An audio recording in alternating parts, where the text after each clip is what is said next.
have an exciting update. I was received by a very warm and professional person at the consulate, and he was helping me with my passport, but then we realized that I forgot to take and bring passport photos. So heading up to the FedEx office here to get them taken, and I'm allowed to go back.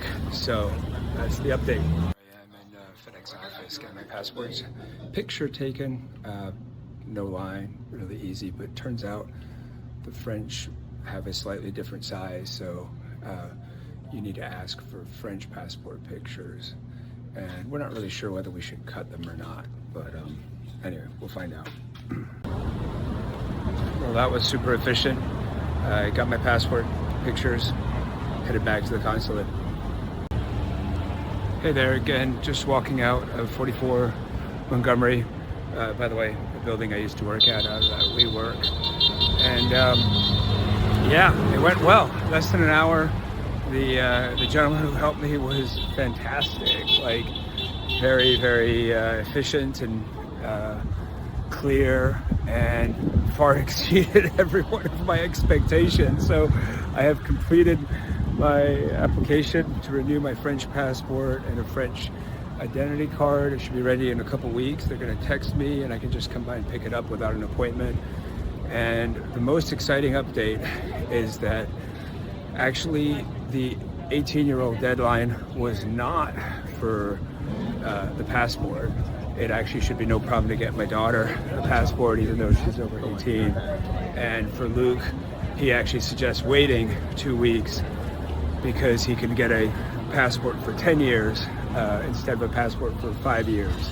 So anyway, this is really a very big development in this project. Oh, one more exciting bit of news for Kim, which is she is eligible to get a passport. She has, the rule is you just have to be married for 5 years to a French citizen, and then you have to take a test. You have to take a French oral and written test, and I think the only, he told me that it's level CM2, which I don't think is that hard, but I don't think I'm going to tell her that, so that she can really study hard for French. All right, I'm going to wrap up this episode and go celebrate this news by having lunch at one of my old spots, this sandwich place down here on Montgomery. By the way, I have worked all up and down Montgomery. So 44 Montgomery was with Zip Dragon Ventures, and that place was good. I worked here at 250 or 220 Montgomery, the Mills building, with Clean Tech Group. And I started my career, well, actually it wasn't my start of my career, but after grad school I worked there, 555 California, with McKinsey. So kind of wandering down memory lane here on Montgomery Street. And that's it for now. Thanks for listening. Whoops, I pointed to the wrong building. 555 California is that big, tall building. Used to be the tallest building in San Francisco. Not the early one I pointed to.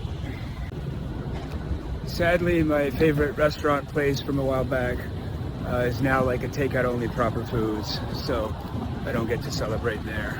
I think I'm gonna go to Cafe Fabio over there, but I did get to walk by really one of my favorite buildings in the world, the Transamerica building where I used to work back in the day, thanks to the kindness of a friend of mine, Scott, who let me work out of his office. All right, I think I'm gonna really sign off for now and go have a little celebration lunch, and then my next steps are to get the process going for my son and my daughter. By the way, Waymos are everywhere in San Francisco.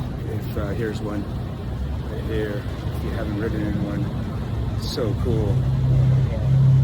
Look at that. Much smoother, much better. Thomas vehicle is going to take over, and it's going to be great. All right, signing off.